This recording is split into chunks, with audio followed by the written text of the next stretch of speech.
আজ থেকেই রমাদান শুরু। রেডিওতে রমাদানের আগমন বার্তা শুনে আহমদ অনেক খুশি হয়ে গেল। আনন্দাশ্রুতে সিক্ত হয়ে উঠল তার চোখজোড়া। দীর্ঘ প্রতীক্ষিত প্রিয় মাসের আগমন ধ্বনি শুনে তার হৃদয় যেন মুক্ত বিহঙ্গের মতো উঠছিল। সে তখন দোয়া করছিল।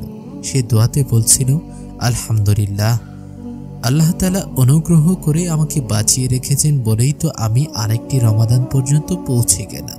সকল প্রশংসা আল্লাহর যে আমি আরেকটি রমাদান মাস পেলাম। আসলে আহমদ তো অপেক্ষার প্রহর আগে থেকেই গুনছিল। রমাদান শুরু হওয়ার অপেক্ষায় ছিল সে। সম্ভবত এত অধীর আগ্রহের একটি বিশেষ কারণও রয়েছে। এবছরই আহমদ আবার দিনের পথে ফিরে এসেছে। সে যেন জন্মসূত্রে প্রাপ্ত দিনকে সবেমাত্র ভালো করে বুঝতে শুরু করেছে। তাই তো সে এই রমাদানকে কাজে লাগাতে চাইছিল, যাতে করে সে সত্যিকার ভাবেই নিজের শেখা দিনী জ্ঞান অনুশীলন করতে পারে। আহমদ সত্যিকার অর্থেই রমাদান মাসকে নিজের জন্য একটি পরিবর্তনমূলক আধ্যাত্মিক অভিজ্ঞতা সমৃদ্ধ রমাদান বানাতে উদগ্রীব ছিল। আজ প্রথম তারাবি। আহমদ দৌড়ে উপরতলায় নিজের রুমে গিয়ে তারাবির জন্য প্রস্তুত হলো।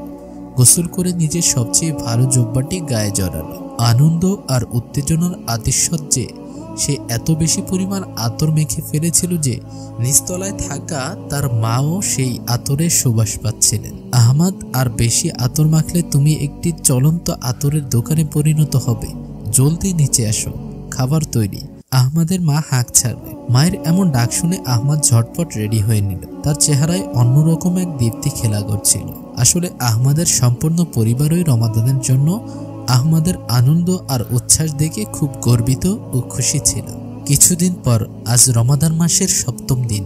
রমাদান শুরু হওয়ার পর একটা সপ্তাহ পার হয়ে গেল, অথচ আহমদের কেন যেন মনেও হচ্ছে যে কিছু একটা ঠিকভাবে হচ্ছে না। সে মাঝে মাঝে সাহরির সময় উঠতে পারছে না। ফজরের সময় প্রায়ই অতিরিক্ত ঘুমাচ্ছে। আর কাজের চাপ তো এত বেশি বেড়ে গেছে যে কোনো কোনো রাতে তারাবি পড়ারও সময় হচ্ছে না। যাই হোক, আহমদ কিন্তু এবছরের রমাদানেও অনেক ইফতার পার্টিতে অংশ নিয়েছে। সেসব ইফতার পার্টির খাবারগুলো এতই চমৎকার যে প্রায় প্রতি ইফতারে অতিরিক্ত পরিমাণে খাওয়া হয়ে যায়। এমন ভুরি ভোজনের পর 2 রাকাত তারাবির নামাজ পড়াটাও অনেক কষ্টকর হয়ে পড়ে। আমার সমস্যা কি? বিরক্ত হয়ে আহমদ নিজেকে প্রশ্ন করল। ঠিক কি যেন আমি হারিয়ে ফেলেছি। আমি কেন আর শুরুর দিনগুলোর মতো রমাদানের তীব্র অনুভূতিটা বোধ করছি না? আহমদ আপন মনেই এসব প্রশ্নের উত্তর খোঁজে। সে বুঝতে পারছিল রমাদান নিয়ে তার পরিকল্পনাগুলো কাজ করছে না। সবকিছু কেমন জানি নিম্নগামী হয়ে যাচ্ছে। আরও 1 সপ্তাহ পরের ঘটনা। এখন 15ই রমাদান। আহমদ কোনোমতে কোরআনের 10 পারা তিলাওয়াত করে শেষ করেছে। সে প্রতিজ্ঞা করল যে সপ্তাহান্তে সে সবকিছু ঠিক করে ফেলবে। আসলে কাজের চাপ অনেক বেশি থাকার কারণে সে এত অমনোযোগী হয়ে পড়েছে।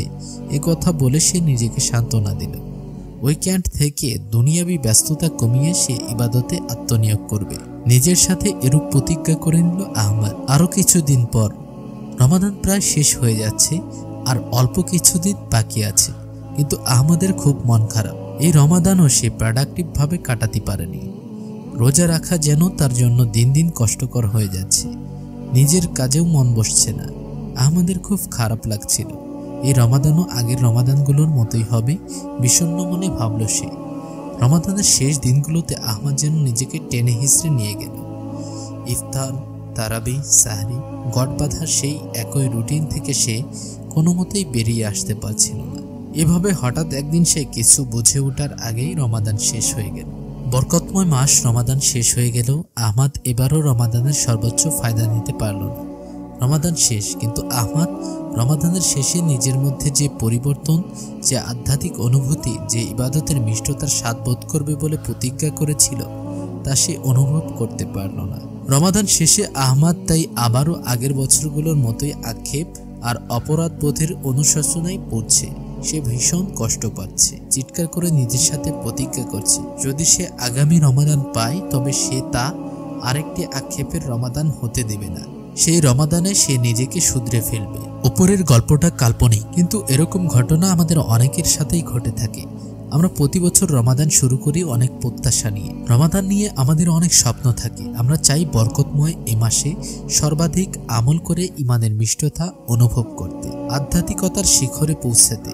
কিন্তু আমাদের অনেকে কিছুদিন পর হোঁচট খায়, খেয়ে হারিয়ে ফেলে, হার মানে। রমাদান শেষের দিকে চলে আসে আর তখন আমরা অপরাধ বোধে ভুগি যে আমরা তো তেমন কিছুই করতে পারলাম না। রমাদান তো শেষ হয়ে যায়, কিন্তু আমরা কেবল আমল করতে পারি না। আমরা অনুশোচনা বোধ করি। তখন আবার সেই আগের বারের মতো পূর্ণ সংকল্প নিয়ে নিজেকে শুধাই, পরের বছরের রমাদানে আমি আরো বেশি বেশি আমল করব। কিন্তু দুঃখজনকভাবে পরের বারও একই কাজের পুনরাবৃত্তি করি। তার পরের বছরও একই কাহিনী ঘটে। এমনকি 5, 10 কিংবা 15 বছর চলে যায়, কিন্তু আমাদের রমাদান আর প্রোডাক্টিভ হয় না। আমাদের অনেকেরই রমাদান আসলে সাহারিতে জাগতে সমস্যা হয়, কোরআনের জন্য সময় বের করা হয়ে ওঠে না, ওজন বেড়ে যায়, মেজাজ খিটখিটে হয়ে যায়, কাজে মন বসে না। আইনস্টাইনের এ ব্যাপারে বেশ চমৎকার একটি উক্তি রয়েছে। আইনস্টাইন বলেন, পাগলামি হলো একই কাজ বারবার করে ভিন্ন ফল আশা করা। ভেবে দেখুন, প্রতি বছর একই পদ্ধতি প্রয়োগ করে আপনি কিভাবে উন্নতির আশা করতে পারেন। সময় এসেছে পরিবর্তনের।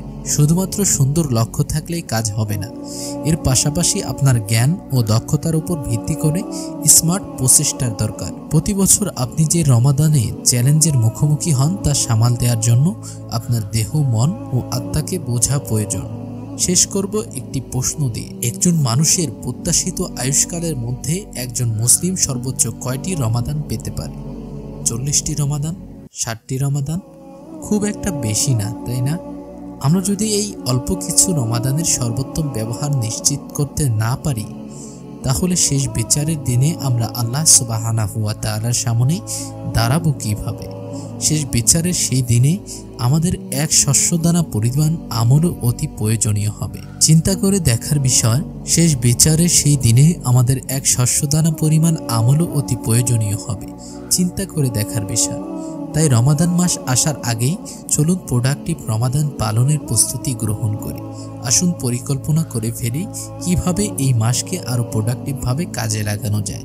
এই লক্ষ্যপানে পৌঁছাতে যেসব বাধা বা চ্যালেঞ্জ আসবে তা মোকাবেলা করার উপায়ও আগে থেকেই সম্ভবত রাখতে হবে।